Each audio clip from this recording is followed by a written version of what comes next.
Assalamualaikum warahmatullahi wabarakatuh. Perkenalkan, nama saya Aranya Sakanti Suharia dari JC2 Ibnu Nafis. Sebelum saya mulai, saya izin meminta maaf kepada Miss Vita dan Miss Nurul karena baru mengumpulkan video ujian praktikum sekolah saya hari ini. Yang kedua, saya izin meminta maaf karena tidak menggunakan jas sekolah karena jas sekolah saya hilang. Oke, hari ini saya akan membahas tentang pengaruh hengkangnya Amerika Serikat dari WHO. Oke, mengapa saya memilih topik ini atau isu ini sebagai topik yang saya gunakan untuk ujian praktikum sekolah saya? Karena menurut saya kesehatan adalah aspek terpenting dan juga WHO memiliki peran yang sangat penting dan juga sangat besar pada penanggulangan pandemi COVID-19 yang terjadi. Itu sebabnya menurut saya topik dari WHO ini sangat penting dan saya gunakan untuk ujian praktikum sekolah saya. Oke, dari tadi saya membahas terkait WHO. Nah, sebetulnya siapa sih dan apa sih itu WHO? WHO adalah salah satu organisasi kesehatan dunia yang dipelopori oleh Pan American Sanitary Bureau dan Office International de Hygiene Public atau OIHP.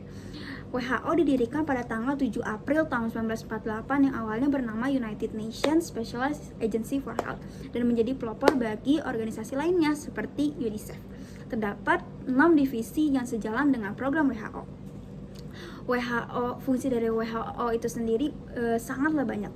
Namun 7 dari fungsi tersebut adalah yang pertama, menjalankan peran kepemimpinan dan membentuk kemitraan. Yang kedua, membentuk agenda penelitian. Yang ketiga, menetapkan norma dan standar.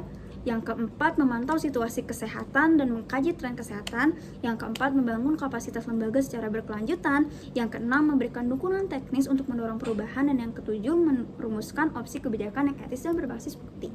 Nah, latar belakang dari WHO itu sendiri yaitu banyak sekali negara-negara yang memegang WHO sebagai salah satu bantuan penanggulangan dalam segi kesehatan. Selain itu, WHO membantu dalam penyuluhan dan juga pendidikan. Seperti contoh, pada saat bencana alam tsunami Aceh tahun 2004, WHO dan juga tim medisnya membantu dalam diskusi akan takutnya penyebaran kolera. Selain itu juga membantu dalam segi tim medisnya dan juga membantu dalam pendidikannya. Nah, kalau WHO itu sendiri dan juga Amerika sebetulnya ada kaitannya tuh apa sih? Nah, sebetulnya bisa dibilang Amerika Serikat adalah pelopor bagi terbentuknya WHO karena Amerika Serikat bergabung sebagai resolusi bersama yang disahkan oleh Kongres. Nah, selanjutnya pada tahun 2020 Presiden Donald Trump yang saat itu sebagai Presiden Amerika Serikat menyatakan bahwa WHO gagal menangani pandemi COVID-19 karena terpengaruh oleh Cina. Nah, akhirnya ia memutuskan untuk memberikan surat hengkang, namun dibatalkan karena pergantian presiden, yaitu Presiden Joe Biden. Namun selanjutnya pada tanggal 20 Januari 2025 setelah ia kembali menjabat, Donald Trump menyatakan hengkangnya dari WHO. Nah, setelah itu kenapa sih AS menjadi sangat penting gitu bagi WHO?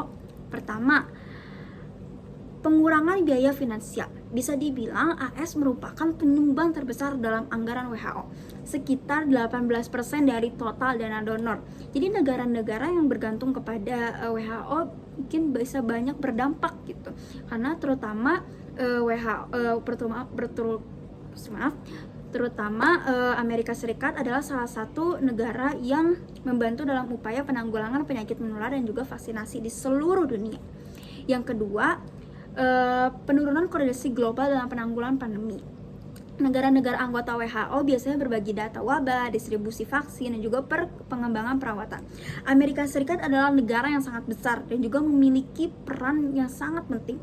Itu sebabnya ketika kepergian dari Amerika Serikat dapat mengurangi akses terhadap data dan juga riset penting yang dilakukan negara tersebut, terutama seperti yang saya bilang, Amerika Serikat itu sebagai mitra dari koordinasi untuk penyakit menular dan juga vaksinasi di seluruh dunia. Dan yang terakhir, yang ketiga, maksudnya polarisasi global dalam isu kesehatan.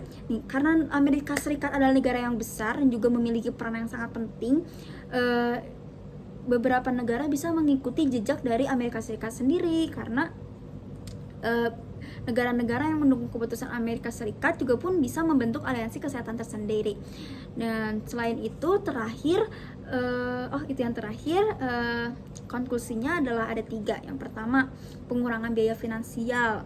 Yang kedua, penanggulangan global dan penanggulangan pandemi. Dan Yang kedua, penurunan koordinasi global dalam penanggulangan pandemi. Dan yang ketiga, polarisasi global dalam isu kesehatan. Terima kasih, sekian dari saya. Wassalamualaikum warahmatullahi wabarakatuh.